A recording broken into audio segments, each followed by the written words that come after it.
जय हिंद साथियों। आज हम बात करेंगे उस महान शख्सियत के बारे में जिसने दो देशों का राष्ट्रगान लिखा, भारत और बांग्लादेश। और कमाल की बात यह है दोस्तों, उन्होंने राष्ट्रवाद को नकारा है और अंतर्राष्ट्रवाद को बढ़ावा दिया है। और साथ ही साथ वे न सिर्फ भारत के बल्कि पूरे एशिया के पहले एकमात्र ऐसे बंदे हैं जिन्होंने नोबेल प्राइज विन किया था, और वो भी साहित्य में। और कमाल की बात यह दोस्तों, वे न सिर्फ फ्रीडम फाइटर बल्कि एक समाज सुधारक और एक विश्व विख्यात पोएट थे। आज हम बात कर रहे हैं रविंद्रनाथ टैगोर जी के बारे में।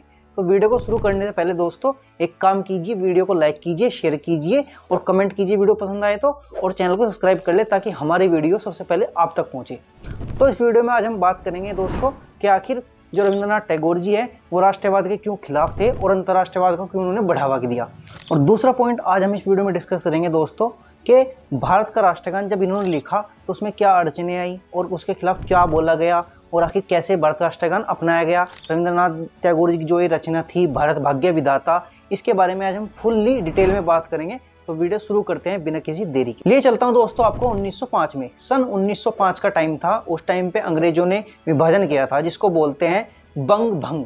ठीक है, उसको क्या किया था दोस्तों, बंगाल को दो हिस्सों में बांट दिया गया था, एक हिंदू के हिसाब से एक मुस्लिम के हिसाब से, यानी कि हिंदू मुस्लिम के हिसाब से बंगाल का विभाजन कर दिया गया था अंग्रेजों के द्वारा। और उसी टाइम पर रविंद्रनाथ टैगोर जी रचना करते हैं, दो पोएम लिखते हैं, एक भारत भाग्य विधाता और एक आमार सोनार बांग्ला। उसको बाद में जाकर के बांग्लादेश ने राष्ट्रगान के रूप में अपना लिया। अब लौट कर आते हैं दोस्तों भारत के राष्ट्रगान पर कि आखिर भारत का राष्ट्रगान कैसे अपनाया गया, जो कि उनकी रचना थी भारत भाग्यो विधाता। वो रचना कैसे भारत का राष्ट्रगान बनी उसके बारे में बात करते हैं। 1908 में रविंद्रनाथ टैगोर जी सबसे पहले भारत भाग्य विधाता, जो कि बांग्ला में लिखी गई थी, उसका ड्राफ्ट करते हैं। और 1905 में ही तत्वबोधिनी पत्रिका में ये रचना छप चुकी थी, जो कि रविंद्रनाथ टैगोर जी ने लिखी थी, भारतो भाग्य विधाता। और फिर 1908 में जैसे ये ड्राफ्टिंग कर लेते हैं और इसमें 5 छंद होते हैं जिसको 5 स्टैंजा बोलते हैं इंग्लिश में। तो स्टैंजा लिखे जाते हैं, ये 5 स्टैंजा होते हैं, लेकिन उसका जो पहला हिस्सा था, पहला स्टैंजा है, पहला छंद है, वो सिर्फ भारत के राष्ट्रगान के रूप में लिया गया था बाद में 24 जनवरी 1950 को। उसके बाद क्या होता है दोस्तों, सन 1927 में बंगाल विभाजन का जो प्रस्ताव था वो मान लिया जाता है कि बंगाल विभाजन जो हुआ था उसको खत्म कर दिया जाए और उड़ीसा एक नया राज्य बनाया जाए। और उसके लिए जॉर्ज पंचम, जो कि इंग्लैंड के राजा थे, वो भारत आए हुए थे। और उसी टाइम पे कलकत्ता अधिवेशन था, और कलकत्ता अधिवेशन था वो था 27 दिसंबर 1911 को। राष्ट्रीय कांग्रेस का यह अधिवेशन था और इसमें सबसे पहले यह गाया गया। और जॉर्ज पंचम भी उसी समारोह में शामिल थे, और वो इसलिए आए थे ताकि जो ये बंगाल का विभाजन हुआ है इसको बंद किया जाए और उड़ीसा एक नया राज्य बनाया जाए। तो इसके लिए धन्यवाद के लिए समारोह रखा गया था जॉर्ज पंचम के लिए। और कमाल की बात है दोस्तों, अगले ही दिन क्या होता है, जो मीडिया होती है, आपको पता है मीडिया का काम क्या होता है, जहर फैलाना या फिर उस खबर को इस तरह से तोड़ मोड़ करके दिखाना कि भाई बस आग लग जाए एक तरीके से। क्योंकि मीडिया तब भी ऐसी थी, आज भी ऐसी है, आगे का फ्यूचर हमें पता नहीं।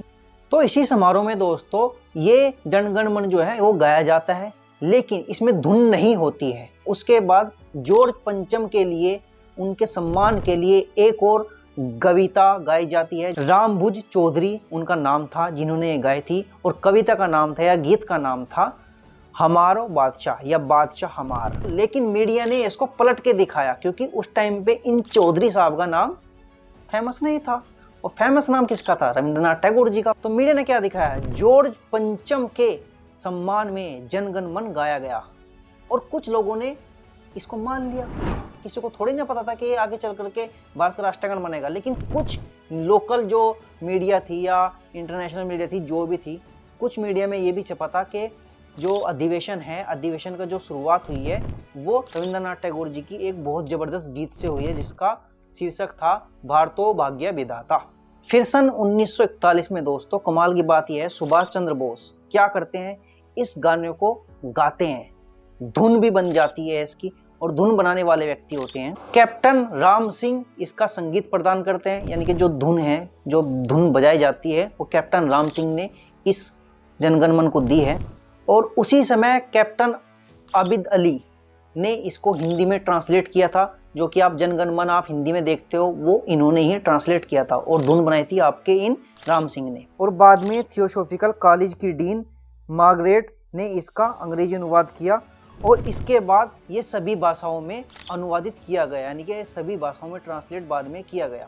और 24 जनवरी 1950 को ये स्वीकार कर लिया गया था कि ये भारत का जन गण मन यानी कि राष्ट्रीय गान है, नेशनल एंथम है।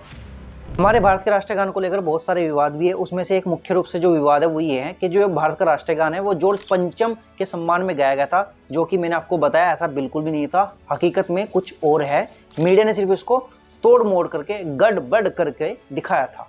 और कमाल की बात यह है दोस्तों, 23 दिसंबर 1911 को ये जनगण मन गाया गया था। रविंद्रनाथ टैगोर जी ने इसका जवाब 1912 में ही दे दिया था कि नहीं, ऐसा नहीं है, उनके सम्मान में नहीं गाया गया, ये सिर्फ एक ऊपर वाले के लिए, जो ऊपर वाला है या जो प्रकृति है, जो यूनिवर्स है, उसके लिए गाया गया है, ना कि और किसी के लिए। और जो विधाता है वो बिल्कुल भी जॉर्ज पंचम नहीं है। कोई भी जॉर्ज भारत का भाग्य विधाता नहीं हो सकता, ये आप दिमाग में डाल लीजिए। ये मैं कह रहा हूँ, उन्होंने भी कहा था। अब एक विवाद और जुड़ा हुआ है इससे दोस्तों, वो है जन गण मन अधिनायक।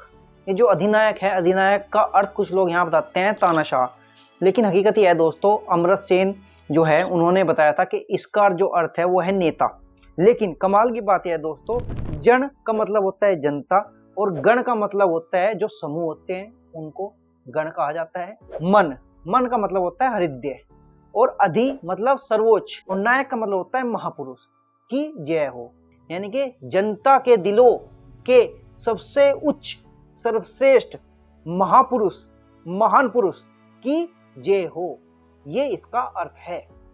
समझे दोस्तों? तो कुल मिला के आपके समझ में आ गया होगा, और अगर ना आया हो तो कमेंट कीजिए, हम आपको कमेंट में समझाने का बिल्कुल प्रयास करेंगे कि आखिर इसका अर्थ क्या है। हो सकता है उस टाइम पे ट्रांसलेशन में कोई दिक्कत हो, क्योंकि उस टाइम पे भाई साहब एकदम 100% ट्रांसलेशन नहीं हुआ करती थी, लेकिन फिर भी अधिनायक यहाँ पे जो शब्द है वो तानाशाह के रूप में बिल्कुल भी नहीं है। ठीक है दोस्तों?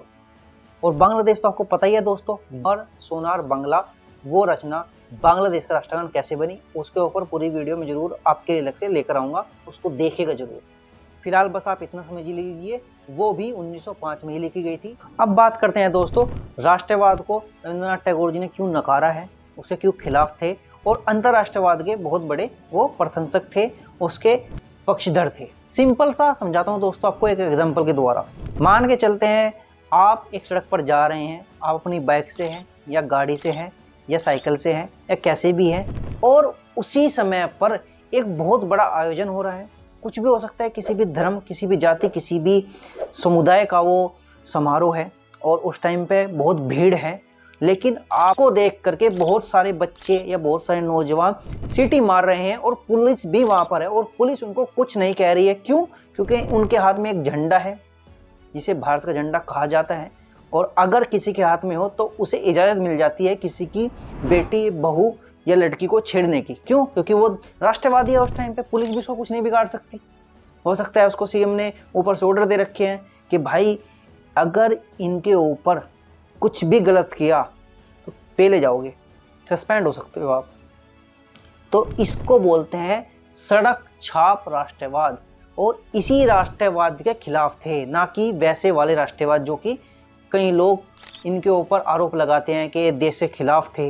नहीं, ये देश के खिलाफ बिल्कुल नहीं थे, उस राष्ट्रवाद के खिलाफ थे जो सड़क छाप राष्ट्रवाद होता है, जो सड़क में क्या करते हैं दोस्तों, झंडा ले लिया और उसके बाद सीटी मार रहे हैं, किसी लड़की को छेड़ दिया, कुछ भी कर दिया, गाड़ी रुकवा दी, है ना, कि पहले हम जाएंगे, रेड बत्ती हो गई लेकिन रुकेंगे नहीं। क्यों नहीं रुकेंगे? हमारे हाथ में झंडा है, भारत का झंडा है, क्यों रुके हम, हमारे बाप का है ना, ये सोचते हैं कई बार। और कमाल की बात यह है दोस्तों, उनको सही से राष्ट्रगान गाना भी नहीं आता, और बात करते हैं राष्ट्रवाद की, तो ऐसे राष्ट्रवाद के सख्त खिलाफ थे, और अंतर्राष्ट्रवाद के लिए वो हमेशा पक्षधर रहे हैं। क्यों? और सोचने वाली बात है ना दोस्तों, ये तो यही वाली बात हो गई कि भाई मैं तो खुश रहा हूँ लेकिन मेरा पड़ोसी जलता रहे, मेरा पड़ोसी भूखा रहे। नहीं, रविंद्रनाथ टैगोर सोचते थे कि भाई मैं खुश हूँ तो मेरा पड़ोसी देश भी खुश रहना चाहिए, मेरा पड़ोसी देश या पूरा विश्व खुश रहना चाहिए। यानी कि पूरा इंटरनेशनलिज्म को मानते थे वो एक तरीके से, कि हाँ भाई हम भी तरक्की करें, पूरा संसार तरक्की करे, क्योंकि सभी देशों में इंसान ही रहते हैं, जानवर नहीं रहते हैं। समझ रहे हो दोस्तों, जैसे आप इंसान हो वैसे ही हर व्यक्ति इंसान है, हर उस देश का व्यक्ति इंसान है जिस व्यक्ति से आप नफरत करना चाहते हो। हकीकत में नफरत आप नहीं करते हो, जो नेता है वो करवाते हैं। क्यों करवाते हैं? वो धर्म के नाम पर करवाते हैं, वो अपनी गद्दी हासिल करने के लिए करवाते हैं, ताकि आप लोग धर्म के नाम पर, राष्ट्रवाद के नाम पर लोगों से उलझते रहे और वोट उनको देते रहे। क्योंकि आप, सिंपल सी बात है, हर बार वोट किसके नाम पर देते हो? जाति के नाम पर, धर्म के नाम पर, इसी के नाम पर हर बार वोट देते हो आप। और जब लगता है कि हाँ यार इस बार देश का हालात बुरा है, तो फिर आता है दिमाग में कि हाँ यार कुछ करना पड़ेगा, चलो बैठे बैठे क्या करें, कुछ करना है, कुछ काम, चलो शिक्षा के नाम पर देकर आप अपना वोट, है ना, कुछ ऐसा करते हैं। खैर दोस्तों, वीडियो को यहीं पर समाप्त करते हैं, लंबी वीडियो हो जाएगी। और बाकी ऐसी वीडियो देखने के लिए हमारे चैनल को फॉलो कर ले और लाइक करे, वीडियो को शेयर करे और कमेंट करे वीडियो अगर अच्छी लगी हो तो। बाकी धन्यवाद।